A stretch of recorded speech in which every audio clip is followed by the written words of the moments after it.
Can a man cry without being called weak? From childhood, many men are taught to hide their emotions. Be a man, men don't cry, stay strong. But what happens when a man keeps all that pain inside?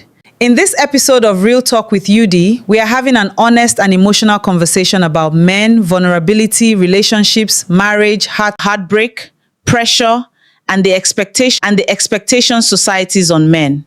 We ask some important questions. Does crying make a man weak? A man is human before he is a husband, father, provider, or protector. So let's talk honestly. Sometimes when a woman cries, people immediately ask, what happened? But when a man cries, people sometimes ask, why are you crying? When was the last time you saw a grown man cry? And when you did you see him as weak? Or did you finally see the pain he had been hiding?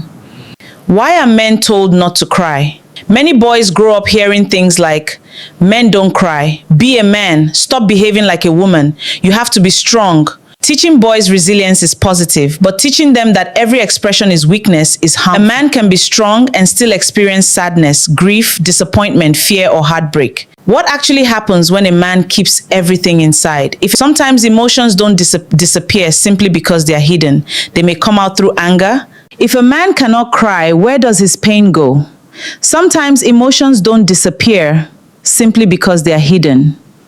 They may come out through anger, silence, frustration, and unhealthy coping habits. Crying isn't the only way to process emotions, nor is pretending that nothing hurts. Is it okay for a man to cry in front of his wife? Ladies, if your husband breaks down and cries in front of you, does it make you respect him less?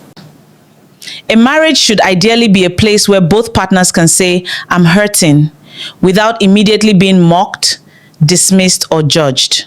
Does crying make a man weak? No. Crying itself does not determine strength. Crying does not determine whether someone is strong or weak. Strength can mean acknowledging pain and continuing to move forward. What about men who never cry? Some men don't cry easily. Others were conditioned not to show emotion. If a man cries in front of you, would you see him as weak, or would you see a man who is simply hurting? Drop your honest opinion in the comments. I really want to hear from both men and women. If you enjoyed this conversation, like, share, subscribe to Real Talk with Yudee, and turn on your notifications so you don't miss the next conversation.